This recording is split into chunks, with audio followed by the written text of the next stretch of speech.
Hello students, today we are going to learn about cellular respiration.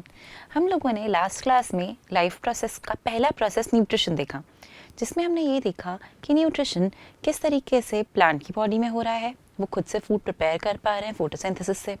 फिर हमने हमारे just previous lecture में ये देखा कि कैसे हेट्रोट्रॉफिक न्यूट्रिशन होता है और उसमें हमने holozoic nutrition in human being पढ़ा। तो आपने एक चीज़ नोटिस करी होगी कि जब हम न्यूट्रिशन की बात कर रहे थे हम हमेशा ये कह रहे थे कि भाई फूड इसीलिए खाना है क्योंकि एनर्जी चाहिए। बट प्लांट्स ने फूड बनाया, एनर्जी तो ने बनाई नहीं, एनर्जी तो ने मिली ही नहीं। हमने फूड खाया, उसका सिंपल फॉर्म में ब्रेक डाउन कराया, बट एनर्जी हमें अभी भी नहीं मिली। तो ये जो प्रॉब्लम अराइज हो रही है कि फूड भले ही हमारे पास है बट हमें वर्क करने के लिए एनर्जी तो अभी भी नहीं मिली। तो ये जो हम एनर्जी अभी भी गेन नहीं कर पाए हैं, फूड कंज्यूम करने के बाद भी ये एनर्जी आएगी कैसे? ये एनर्जी तब आएगी जब हम उन सिंपल फूड का केमिकल ब्रेक डाउन कराएंगे। तो ये जो सिंपल फूड मटेरियल है, जब ये केमिकली ब्रेक होंगे इनटू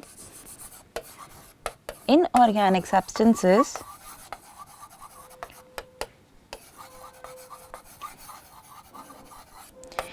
तब हम ऑब्टेन कर पाएंगे कुछ एनर्जी। इस बात का क्या मतलब है? इस बात का ये मतलब है कि अब जब आपने फूड खा लिया है, सिंपल फॉर्म में कन्वर्ट कर लिया है, उसको हर सेल तक पहुंचा दिया है, तो अब इन सेल्स की ड्यूटी है, इन वाले सेल्स का काम है ये कि ये लोग आपके उस सिंपल फूड का जो बड़े बड़े बॉन्ड्स हैं उसमें उनको भी और तोड़ें। जब बॉन्ड टूटेंगे तो कुछ एनर्जी रिलीज़ होगी, उसी एनर्जी को आप यूटिलाइज़ करते हो आपकी बॉडी के बाकी फंक्शंस करने के लिए। तो जो भी वर्क आपको करना है, चाहे वो बोलना है, चाहे खड़े रहना है, चाहे सोना ही क्यों ना है, हर प्रोसेस के लिए आपको कुछ ना कुछ अमाउंट ऑफ एनर्जी चाहिए। और वो एनर्जी तभी मिलती है जब सेल्स सिंपल फूड का फर्दर ब्रेकडाउन करा पाते हैं। तो ये जो हमारा टॉपिक है सेल्यूलर रेस्पिरेशन, ये पूरा टॉपिक इसी बात पे डील करता है कि कैसे हर सेल में सिंपल फूड का ब्रेकडाउन हो रहा है। तो अगर हम देखें तो रेस्पिरेशन होता क्या है? रेस्पिरेशन अपने आप में एक ऐसा प्रोसेस है जिसमें कोई भी लिविंग ऑर्गेनिज्म फूड को यूटिलाइज करेगा ताकि उसे एनर्जी मिल सके। तो फूड को यूटिलाइज करके एनर्जी गेन करना रेस्पिरेशन कहलाता है। ये एक ऑक्सीडेशन टाइप का रिएक्शन है जिसमें कार्बोहाइड्रेट ऑक्सीडाइज हो रहा है और एनर्जी प्रोड्यूस कर रहा है। आपको क्या करना है? कार्बन में ऑक्सीजन ऐड करानी है, हाइड्रोजन रिमूव कराना है। तो ये जो आपका कार्बोहाइड्रेट था, जैसे हमारा C6H12O6 हो गया, इसमें से ये हाइड्रोजन हटा देंगे तो हम कहेंगे कि इसका ऑक्सीडेशन हो रहा है और इसको कन्वर्ट कराएंगे इनटू CO2। तो जब ये CO2 में कन्वर्ट होगा हम कहेंगे हाँ ये ऑक्सीडाइज हो गया है। ये एक बड़ा कंपाउंड था जिसमें 6 कार्बन थे, बहुत सारे बॉन्ड्स थे, इनके टूटने पर ये बन रहा है जो एक छोटा सा कंपाउंड है और ट्रेमेंडस अमाउंट ऑफ एनर्जी रिलीज हो पा रही है। तो एनर्जी रिलीज कराने के लिए हम इस सिंपलेस्ट फॉर्म ऑफ फूड को ब्रेक कराते हैं। अब बात ये है कि ये होता कहाँ पर है? तो ये होता है हर लिविंग ऑर्गेनिज्म की बॉडी में। तो जो भी लिविंग ऑर्गेनिज्म है, भले ही छोटा सा बैक्टीरिया क्यों ना हो, भले ही फंजाई क्यों ना हो, प्लांट्स हो, एनिमल्स हो इंक्लूडिंग ह्यूमन, हर ऑर्गेनिज्म की बॉडी में उनके पास जो भी सेल्स प्रेजेंट हैं, हर सेल ये काम करता है। हर सेल अपनी एनर्जी का खुद ध्यान रख लेता है, ऐसे ही सिंपल फूड का ब्रेकडाउन कराते हुए। अब सेल में कहाँ होगा? सेल में होगा ये प्रोसेस सेल के साइटोप्लाज्म में। तो अगर बैक्टीरिया का सेल है तो साइटोप्लाज्म में ये प्रोसेस पूरी तरीके से कंप्लीट भी हो जाएगा। बट अगर ये सेल एक यूकैरियोटिक ऑर्गेनिज्म का है, जैसे कि ये सेल अगर एनिमल का है, प्लांट का है या फिर कुछ प्रोटिस्ट वगैरह का है, तो ये प्रोसेस अकेले साइटोप्लाज्म में कंप्लीट नहीं होगा और साइटोप्लाज्म के साथ साथ माइटोकॉन्ड्रिया भी इस प्रोसेस को कंप्लीट करने में उनकी हेल्प करेंगे। तो माइटोकॉन्ड्रिया में भी ये होगा। तो यूकैरियोटिक सेल्स में माइटोकॉन्ड्रिया और साइटोप्लाज्म दोनों में मिलाकर सेल्यूलर रेस्पिरेशन कंप्लीट होता है, वेयर एज प्रोकैरियोटिक ऑर्गेनिज्म में सिर्फ साइटोप्लाज्म में ही ये प्रोसेस कंप्लीट हो जाता है। तो बैक्टीरिया में, साइटोप्लाज्म में सेल्यूलर रेस्पिरेशन कंप्लीट हो रहा है, जबकि हम अगर बात कर रहे हैं इनकी, जैसे हमारे जैसे ऑर्गेनिजम्स जो ऑक्सीजन को भी यूटिलाइज करते हैं, उनकी बॉडी में ये प्रोसेस कंप्लीट हो पाता है तब जब माइटोकॉन्ड्रिया भी उसमें पार्टिसिपेट करे। तो ये एक हमारे सेल का स्ट्रक्चर है, ये है वो माइटोकॉन्ड्रिया जिसमें इस फूड का सिंपल फॉर्म में ब्रेकडाउन होगा।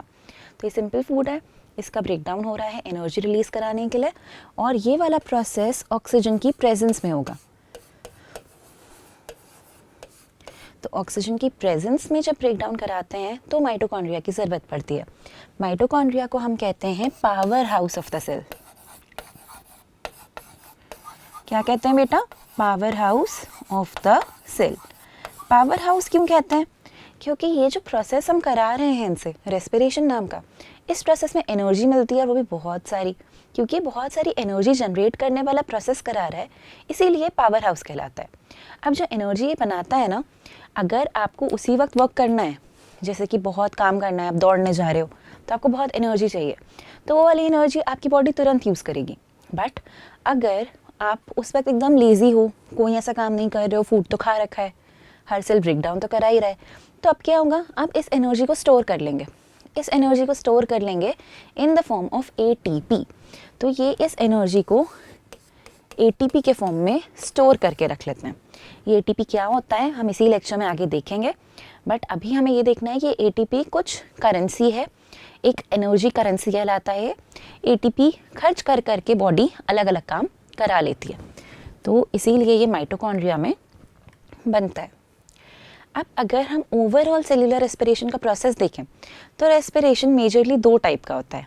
एक होता है वो जिसमें कार्बोहाइड्रेट का फर्दर ब्रेकडाउन कराने के लिए आपको ऑक्सीजन की ज़रूरत पड़े, तो ऐसे टाइप को हम कहते हैं एरोबिक रेस्पिरेशन।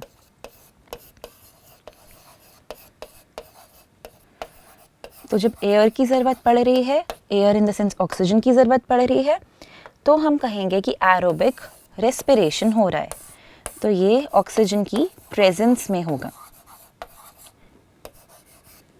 वहीं अगर मैं कह रही हूँ कि जो मेरा रेस्पिरेशन है वो ऑक्सीजन की एब्सेंस में हो रहा है, तो वो कहलाएगा एनएरोबिक।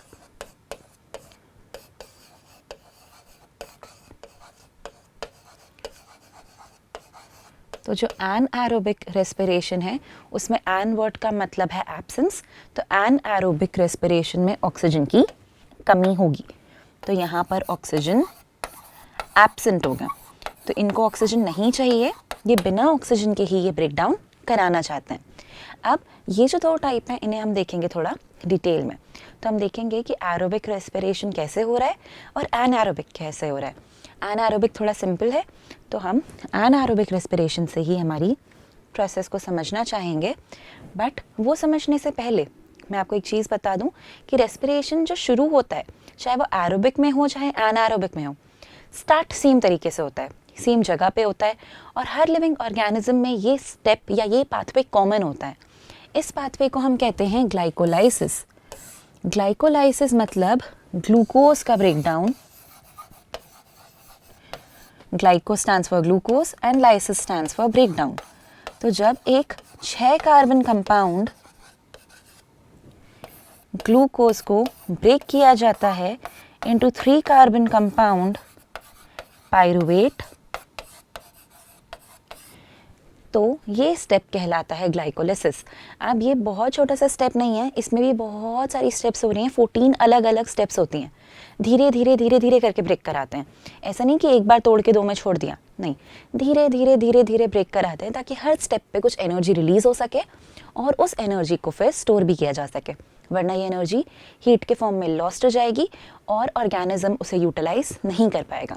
इसीलिए मल्टी स्टेप पाथवे है, धीरे धीरे धीरे धीरे ब्रेकडाउन होगा और अल्टीमेटली आपको मिलेगा पायरुवेट। ये भी ब्रेकडाउन कहाँ होगा?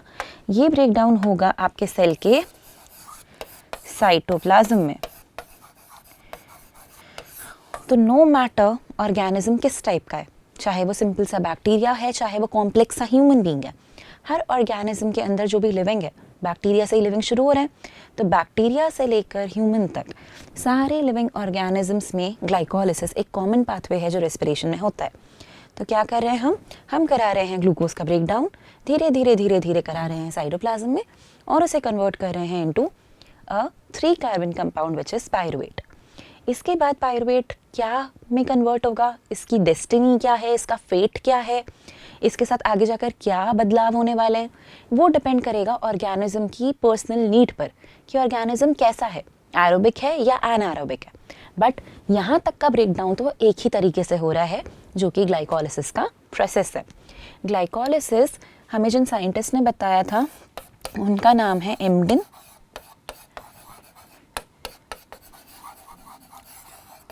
मेयरऑफ और पार्नस।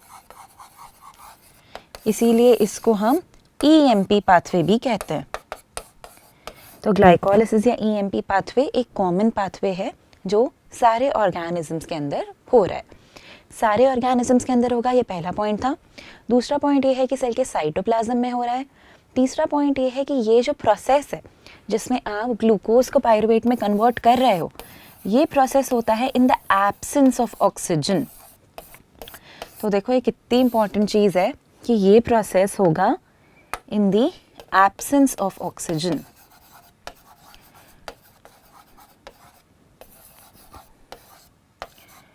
तो चाहे हम हों जो एरोबिक हैं, चाहे वो बैक्टीरिया हों जो एनारोबिक हैं, हर ऑर्गेनिज्म के अंदर ग्लाइकोलिसिस हो रहा है और ग्लाइकोलिसिस कभी भी ऑक्सीजन की प्रेजेंस में नहीं हो सकता। So it always and always takes place in the absence of oxygen. तो ये 6 कार्बन का कंपाउंड ग्लूकोज जब कन्वर्ट होने जाता है तो ये फिर कन्वर्ट होता है पायरुवेट में, जो कि एक 3 कार्बन का कंपाउंड है। अब देखो, आप एक बात और जानते हो कि ना हम मास क्रिएट कर सकते हैं ना डिस्ट्रॉय कर सकते हैं, कंजर्वेशन ऑफ मास यही कहता है। तो यहाँ पर अगर 6 कार्बन थे ग्लूकोज में, तो पायरुवेट के भी 6 कार्बन तो रहने चाहिए, कहीं गायब तो होंगे नहीं, या तो कुछ और बने। तो यहाँ कुछ और नहीं बन रहा है, यहाँ पायरुवेट बन रहे हैं 2। तो ग्लाइकोलिसिस की एंड में 2 पायरुवेट बनते हैं। तो एक सिंगल ग्लूकोज स्प्लिट होके 2 मॉलिक्यूल्स ऑफ पायरुवेट या पायरुविक एसिड बनाता है। तो क्या याद रखेंगे, एब्सेंस ऑफ ऑक्सीजन में हो रहा है, हर ऑर्गेनिज्म में हो रहा है, इन एवरी लिविंग ऑर्गेनिज्म। और क्या याद रखेंगे हम, कहाँ पर हो रहा है, it takes place in cytoplasm of a cell.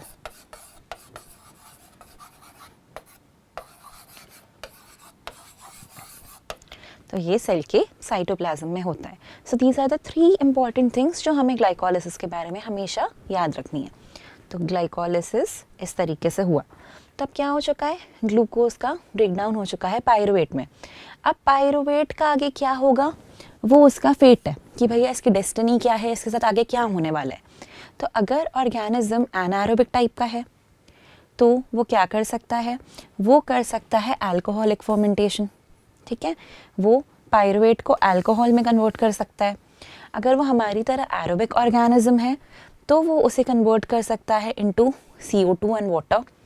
और अगर हमारी ही बॉडी में कभी ऐसा हो जाए कि ऑक्सीजन की कमी हो तो हम उस पायरुवेट को CO2 और वाटर में कन्वर्ट नहीं करा पाते और हमें जल्दी एनर्जी चाहिए होती है, जिस कारण से हम उसे कन्वर्ट करा देते हैं इनटू लैक्टेट या लैक्टिक एसिड। तो पायरुवेट का फॉर्मूला है C3H4O3 और लैक्टिक एसिड है C3H6O3। तो हम इसको लैक्टिक एसिड में भी कन्वर्ट कराते हैं। कभी कभी हमारी बॉडी में भी एनारोबिक रेस्पिरेशन होता है, स्पेशली उस टाइम पे जब हम एकदम ट्रेमेंडस एक्सरसाइज कर रहे हों और हम ऐसे हाफ रहे हों, हमें उतनी एनर्जी नहीं मिल पा रही होती क्विकली जितनी हमें चाहिए। तो हम ये जो एरोबिक रेस्पिरेशन है बहुत लंबा पाथवे है, हमारी बॉडी इसमें नहीं पड़ती, हमारी मसल सेल्स तुरंत शॉर्टकट ढूंढती हैं कि भाई जल्दी से किसी तरह एनर्जी मिल जाए थोड़ी सी। तो वो एक स्पेशल टाइप का एनारोबिक रेस्पिरेशन करने लगते हैं जो कहलाता है लैक्टिक एसिड फर्मेंटेशन। अब हम इनको डिटेल में देख लेते हैं। तो सबसे पहले हम एनारोबिक रेस्पिरेशन की जब बात कर रहे हैं तो पहला पॉइंट क्या था इसमें, पहला पॉइंट था कि ये हो रहा है in the absence of oxygen.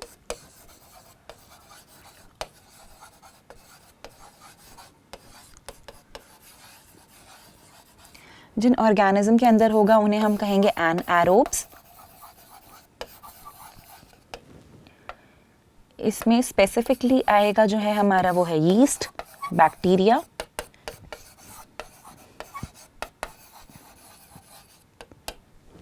तो यीस्ट और बैक्टीरिया इसमें स्पेसिफिकली आएंगे। प्लस ये कहाँ हो रहा है, ये हो रहा है सेल के साइटोप्लाज्म में कंप्लीट। और इस प्रोसेस में आपको क्या मिल रहा है, आपको मिल रहा है लिमिटेड अमाउंट ऑफ एनर्जी। तो आपको इस प्रोसेस के एंड में बहुत कम एनर्जी मिलती है जो कि होती है इक्विवेलेंट टू 2 ATP। तो आपको सिर्फ 2 ATP के बराबर एनर्जी मिलती है। अब जब हम एनारोबिक रेस्पिरेशन करा रहे हैं तो ये 2 टाइप का होता है, पहला टाइप और दूसरा टाइप। तो पहला टाइप है इसका जिसे हम कहते हैं अल्कोहलिक फर्मेंटेशन, और जो इसका दूसरा टाइप है उसे मैं कहूँगी लैक्टिक एसिड फर्मेंटेशन।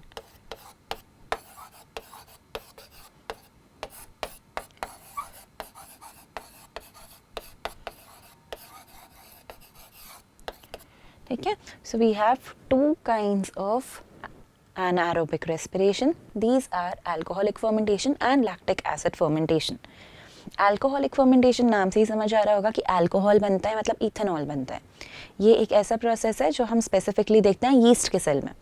दूसरा जो आपको दिख रहा है वो दिख रहा है हमें हमारा कौन, लैक्टिक एसिड फर्मेंटेशन, जो मैंने आपको बताया होता है हमारी मसल की सेल्स में।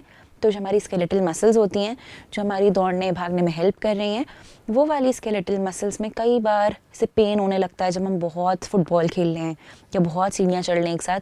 क्यों? क्योंकि उस वक्त उनके अंदर लैक्टिक एसिड बन जाता है। और लैक्टिक एसिड फर्मेंटेशन का नाम ही इसीलिए रखा गया है क्योंकि अंदर लिमिटेड सप्लाई ऑफ ऑक्सीजन हो रहा है, प्लस इसके एंड में पायरुवेट लैक्टिक एसिड में कन्वर्ट हो रहा है। So let us see them in a bit more detail. This is alcoholic fermentation for you. ये क्या है? ये है हमारा यीस्ट। यीस्ट कराएगा अल्कोहलिक फर्मेंटेशन। कब कराएगा? पहले तो कॉमन पाथवे करा लेगा, ग्लूकोज को कन्वर्ट करा लेगा पायरुवेट में। तो पहले ग्लूकोज धीरे धीरे धीरे धीरे पायरुवेट में कन्वर्ट होगा। जब ग्लूकोज पायरुवेट में कन्वर्ट होता है हम इस स्टेप को क्या कहते हैं? हम इस स्टेप को कहते हैं ग्लाइकोलाइसिस। तो पहले यीस्ट के साइटोप्लाज्म में ग्लाइकोलाइसिस होगा। जब ग्लाइकोलाइसिस होता है तो एनर्जी भी प्रोड्यूस होती है, और ये एनर्जी इतनी होती है कि अगर आप इसे स्टोर करके रखो तो आप 2 ATP बना सकते हो। तो इसीलिए हम कहते हैं कि हाँ, अगर उसी वक्त यूज़ नहीं होगी तो 2 ATP बन के आपको मिल जाएंगे। अब यीस्ट के सेल में ये प्रोसेस यहाँ रुकेगा नहीं, ये इसी में साइटोप्लाज्म में आगे कंटिन्यू होगा। और कंटिन्यू होने के बाद ये जो पायरुवेट है इसका कराया जाएगा डीकार्बोक्सिलेशन। और जब डीकार्बोक्सिलेशन होता है तो जो हमारा पायरुवेट एक 3 कार्बन का कंपाउंड था, ये ब्रेक होता है इनटू एक 2 कार्बन का कंपाउंड और एक 1 कार्बन का कंपाउंड। जो 2 कार्बन का कंपाउंड बनता है वो कहलाता है एसिटिल एल्डिहाइड। ठीक है, और फिर इसका कराते हैं हम डिहाइड्रोजनेशन और उसे कन्वर्ट करते हैं into ethanol.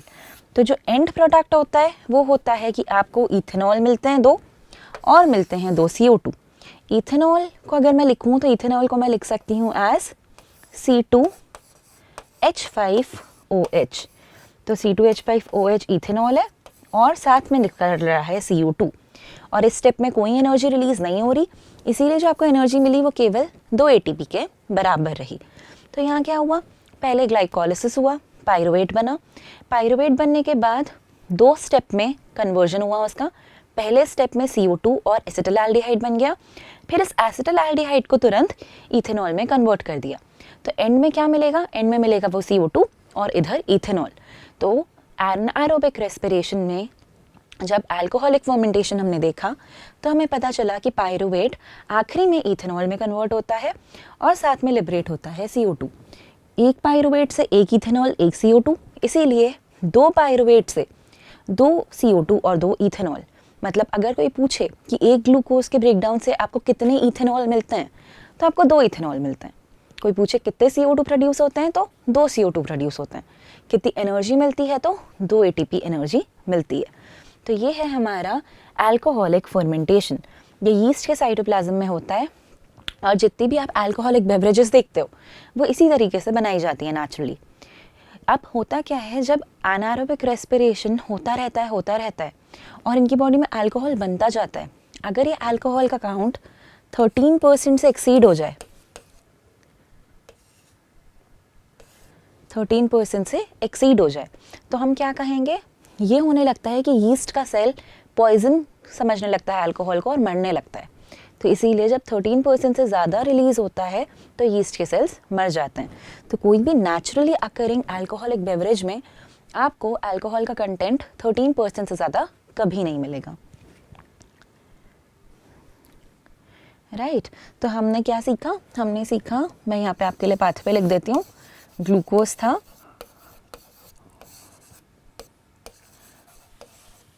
Absence of oxygen कहाँ पर, साइटोप्लाज्म में। तो एक ग्लूकोज से बने 2 पायरुवेट जो कि 3 कार्बन के थे। फिर इस पायरुवेट का और ब्रेकडाउन कराया गया, तो क्योंकि 2 थे तो हमें मिले 2 CO2 और 2 एसिटिल एल्डिहाइड, जिसका फिर ब्रेकडाउन कराया गया तो हमको मिल गए हमारे 2 इथेनॉल।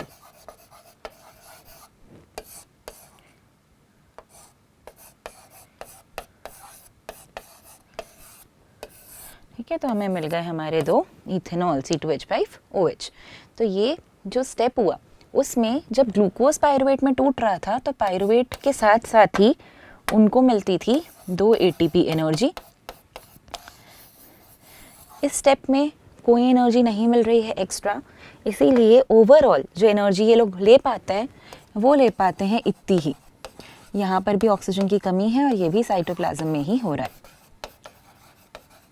ये वाली जो स्टेप है बेटा, आप इसको एलिमिनेट भी कर सकते हो, ये लिखना कंपलसरी नहीं है। क्या लिखना कंपलसरी है कि पायरुवेट एंड में CO2 और इथेनॉल में स्प्लिट हुआ है, तो ये इम्पॉर्टेंट है। एसिटिल्डिहाइड बना नहीं बना ये हमारे सिलेबस में नहीं है। अब आते हैं हम सेकेंड टाइप, जो कि है lactic acid fermentation. Lactic acid fermentation जैसे मैंने आपको बताया स्केलेटल मसल्स में हो रहा है। कब हो रहा है? तब हो रहा है जब ऑक्सीजन की थोड़ी कमी आ रही है। तो पहले तो स्टेप बाय स्टेप धीरे धीरे ग्लूकोज टूट रहा था पायरुवेट में। जब टूट रहा था तो 2 ATP बना रहा था। तो यहाँ तक का पाथवे तो अभी भी कॉमन है। इसके बाद क्या हो रहा है? इसके बाद ये हो रहा है कि हमारी बॉडी वेट नहीं कर पा रही कि हम एरोबिक रेस्पिरेशन करें और ज़्यादा एनर्जी गेन करें। हमारी बॉडी चाह रही है थोड़ा क्विकनेस, कि जल्दी जल्दी एनर्जी मिले। जल्दी जल्दी एनर्जी कैसे मिलती है? तब मिलती है जब पायरुवेट को तुरंत ही लैक्टिक एसिड में कन्वर्ट कर देते हैं। तो इस स्टेप में कोई एनर्जी नहीं मिल रही, तो फिर हम ये करा क्यों रहे हैं?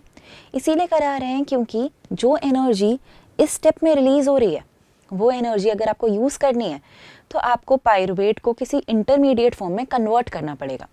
अगर आप पायरुवेट को लैक्टिक एसिड के फॉर्म में कन्वर्ट नहीं करोगे तो आपकी बॉडी ये वाली एनर्जी को यूटिलाइज नहीं कर पाएगी, क्योंकि पायरुवेट जाकर आगे का काम करने लगेगा। हम चाहते हैं ये एनर्जी तुरंत फिक्स हो जाए, तुरंत हम यूटिलाइज कर सकें, इसीलिए इसको एक स्टोरेज फॉर्म में कन्वर्ट कर देते हैं, जो कि लैक्टिक एसिड है। ये भी 3 कार्बन का कंपाउंड है, वो भी 3 कार्बन का कंपाउंड है। आपने अभी देखा था, मैंने आपको बताया था। तो दोनों ही 3 कार्बन के कंपाउंड है। इस टाइम पे कोई CO2 रिलीज नहीं होगी, सिर्फ इसको लैक्टेट या लैक्टिक एसिड में कन्वर्ट हम कर देंगे। इसमें एक एंजाइम काम करता है जिसका नाम है lactate dehydrogenase enzyme.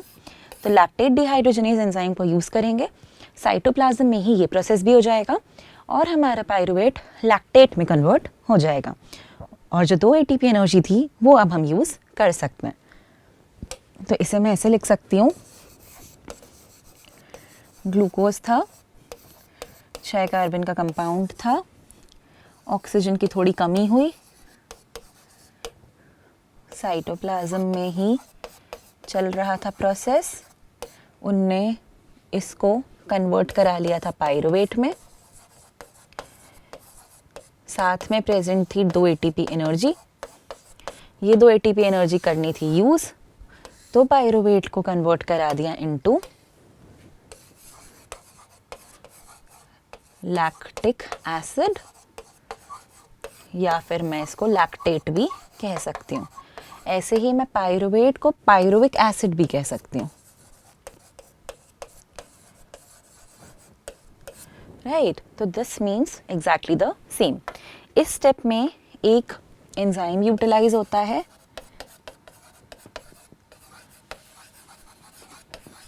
Lactate dehydrogenase नाम का।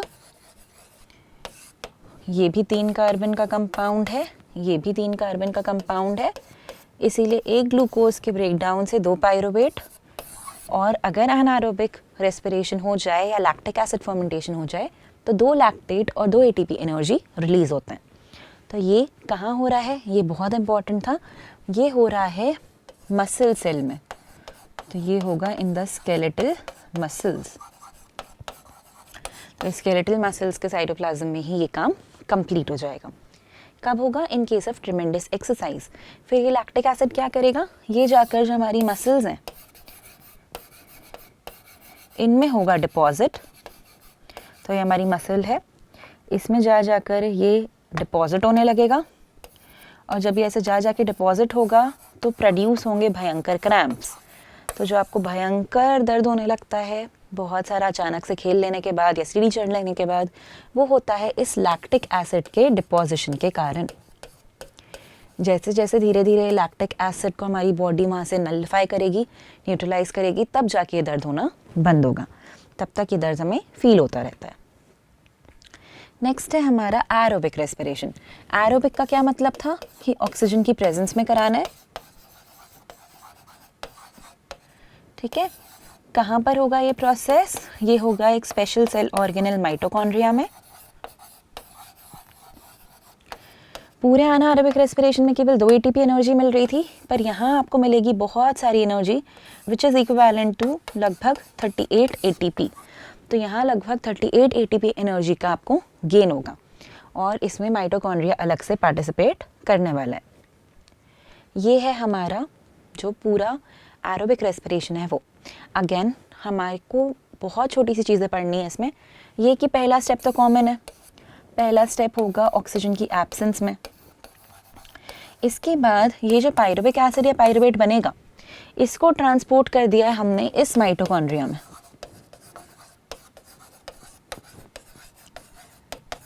ये क्या है, ये कहाँ हो रहा है? ये हो रहा है सेल के साइटोप्लाज्म में। जब हमने इसको ट्रांसपोर्ट किया है माइटोकॉन्ड्रिया में, तो माइटोकॉन्ड्रिया में ऑक्सीजन चाहिए, तो इसीलिए ये हो रहा है ऑक्सीजन की प्रेजेंस में।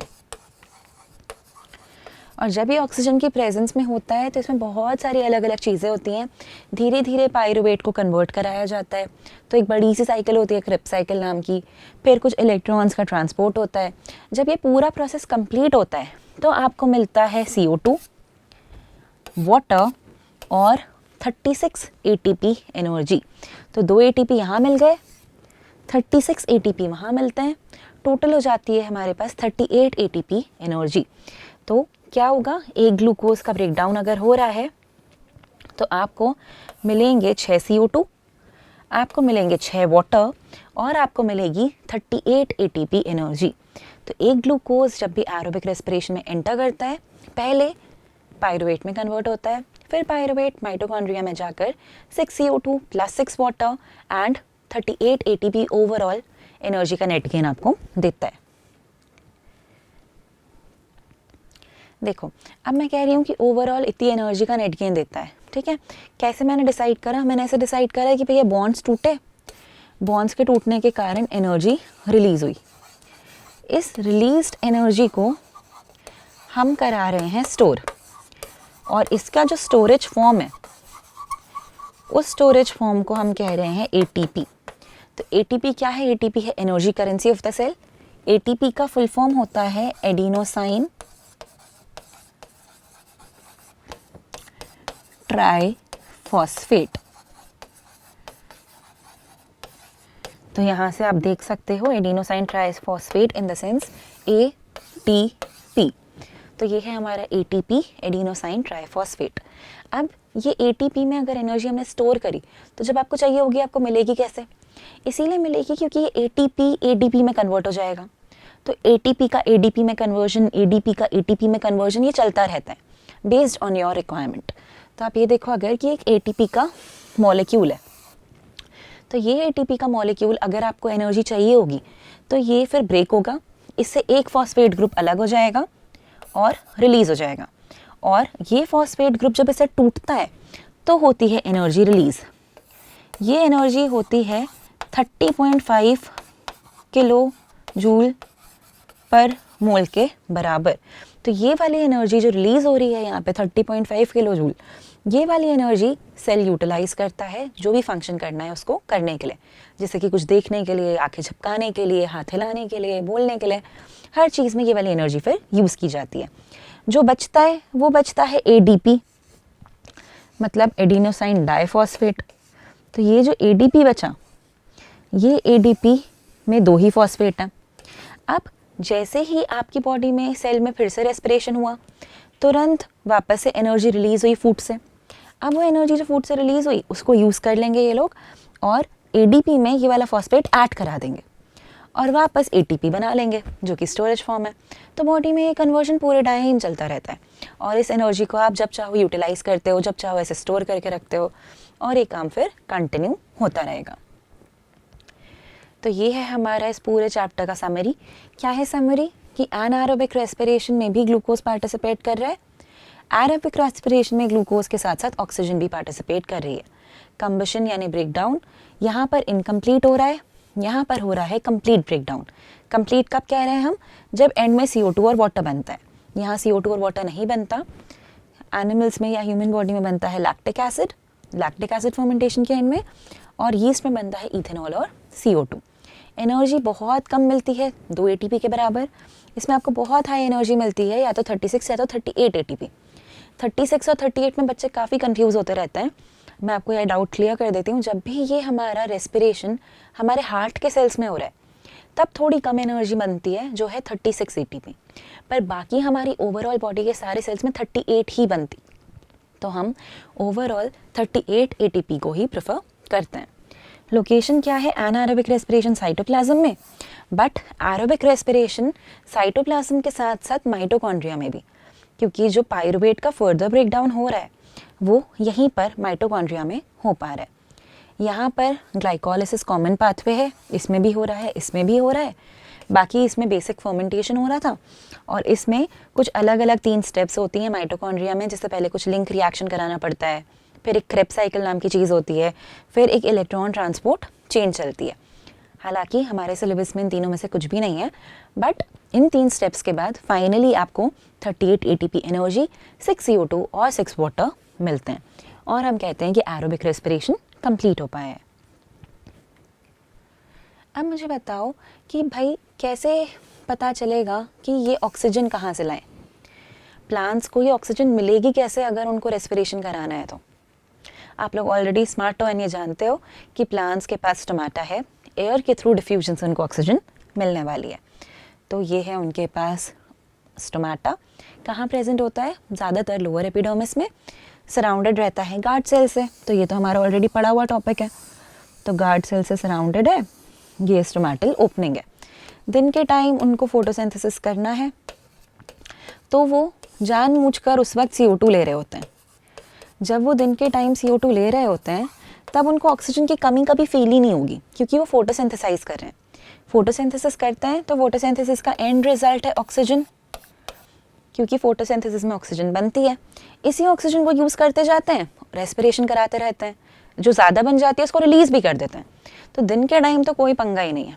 अब जब फोटोसिंथेसिस नहीं करेंगे तब क्या करेंगे? तब इसी स्टोमाटा के थ्रू ऑक्सीजन फिर इनको लेना पड़ेगा। तो जब नहीं कर रहे हैं फोटोसिंथेसिस, रेस्पिरेशन तब भी हो रहा है, इसीलिए स्टोमाटा की माइन्यूट ओपनिंग खुली रहती है।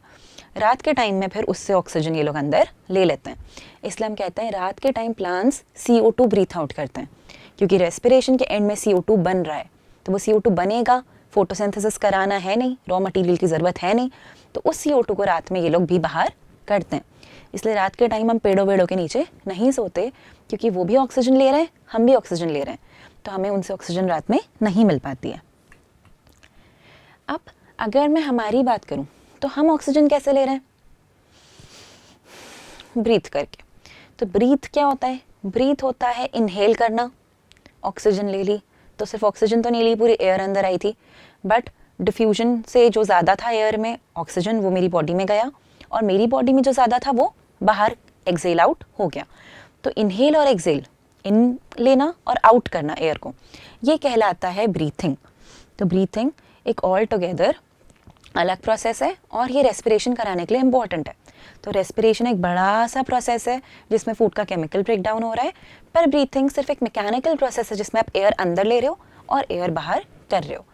अगर हम एक्वेटिक एनिमल्स को देखें बेटा, तो एक्वेटिक एनिमल्स के पास पानी है आजू बाजू, एटमॉस्फेयर तो है नहीं, एयर तो है नहीं, तो इन लोग को क्या करना पड़ता है, वाटर में जो ऑक्सीजन डिजोल्व है उसी को लेना पड़ता है।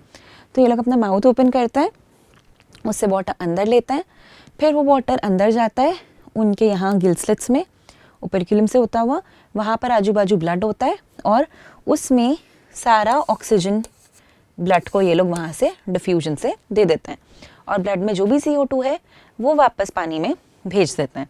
तो ये लोग क्योंकि डिज़ोल्व्ड फॉर्म में ऑक्सीजन ले रहे हैं, तो इसीलिए इनको ज़्यादा बार ब्रीथ इन ब्रीथ आउट करना पड़ता है। तो आपने फिशेस को देखा होगा तो उनका मुंह पूरे टाइम होता रहता है। क्यों होता रहता है? ताकि वो लोग बार बार वाटर अंदर ले सकें और उसमें जो थोड़ा सा ऑक्सीजन है उसको यूज़ कर पाएँ। तो हमारे कंपैरिजन में उनमें बहुत ज़्यादा फास्टर होता है ब्रीथिंग का रेट। अगर अब हम टेरेस्ट्रियल एनिमल्स की बात करें तो आप जानते हो एयर में 21% ऑक्सीजन होती है। तो 21% ऑक्सीजन बहुत है एज़ कम्पेयर टू वो जो हमारी बॉडी में। तो जब हम एयर ब्रीथ इन करते हैं तो वो 21% क्योंकि ज़्यादा है, ब्लड में कम है, तो ये आसानी से डिफ्यूज़ होकर ब्लड में चली जाती है। और वहीं क्योंकि हमारा हर सेल एरोबिक रेस्पिरेशन कर रहा है, तो हमारी बॉडी में बहुत सारा CO2 ऑलरेडी प्रोड्यूस होकर रखा है, और एयर में CO2 का काउंट बहुत ही कम है, 1% से भी कम। तो जब हम ब्लड को वहाँ लेकर आते हैं एयर के कांटेक्ट में, तो ब्लड में जो CO2 होता है वो डिफ्यूज़ होकर बाहर चला जाता है। तो यहाँ पर ब्लड जो भी CO2 लेकर घूम रहा है, हर सेल से लेकर आया है, वो CO2 ब्लड दे देगा एल्वियोलाई को, और एल्वियोलाई में जो भी बाहर से एयर आई है उसमें जो भी ऑक्सीजन है वो ऑक्सीजन आ जाएगी ब्लड में। तो इस तरीके से हम जब ब्रीथ इन ब्रीथ आउट करते हैं तो ये गैसेस फिर वहाँ से अब्जॉर्ब होकर हमारे ब्लड में चली जाती हैं। अब्जॉर्प्शन बेसिकली डिफ्यूजन की हेल्प से ही हो पा रहा है। अब चाहे एक्वेटिक एनिमल्स हों चाहे लैंड पे रहने वाले एनिमल्स हों, हम सबको क्या चाहिए, हमको चाहिए एक ऑर्गन जिसके थ्रू आसानी से हम एयर अंदर ले पाएँ, ऑक्सीजन गेन कर पाएँ। तो ऐसी ऑर्गन्स कहलाती हैं ऑर्गन्स ऑफ रेस्पिरेशन। अगर हम ऑर्गन्स ऑफ रेस्पिरेशन को देखें तो हम अपनी बॉडी में मिलने वाली ऑर्गन ऑफ रेस्पिरेशन को देख सकते हैं, जैसे हम कहते हैं एल्वियोलाई। ये एल्वियोलाई होती कहाँ है? ये एल्वियोलाई होती है लंग के अंदर। तो ये अगर हमारी लंग्स हैं,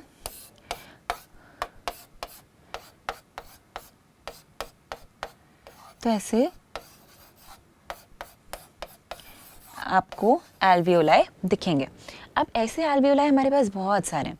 ये कैसे लगते हैं आपको? क्लस्टर्स जैसे लगते हैं, और इनमें बहुत ज़्यादा एक्सपेंशन की कैपेसिटी होती है।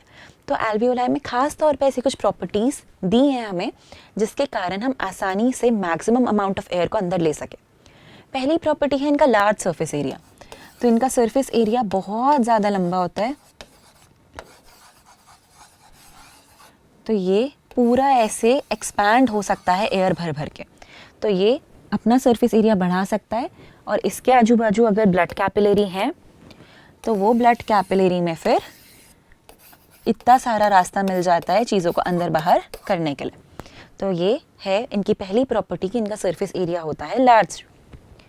लार्ज सरफेस एरिया के अलावा जो सेकेंड प्रॉपर्टी है वो है हमारी कि ये होती हैं बहुत ही थिन और डेलिकेट। तो लार्ज सरफेस एरिया तो था ही, सेकेंड है कि ये है थिन और डेलिकेट।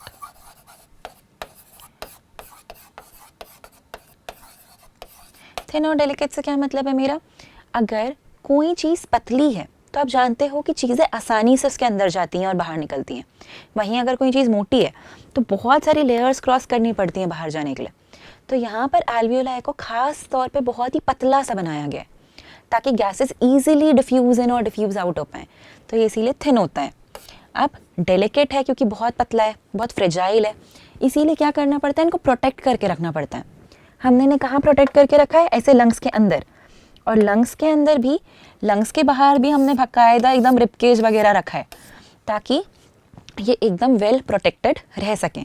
तो तीसरी चीज़ जिस पर ध्यान दिया गया है वो यही है कि ये वेल प्रोटेक्टेड हों इनसाइड द बॉडी, बाहर ना पड़े हों।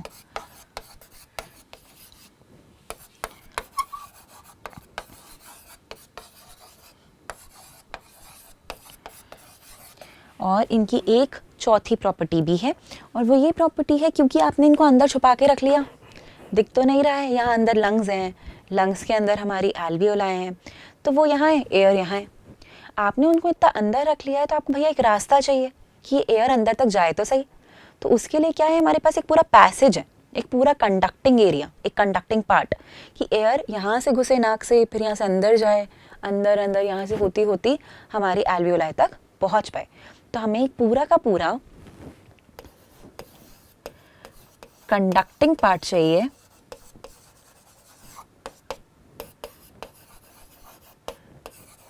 To take air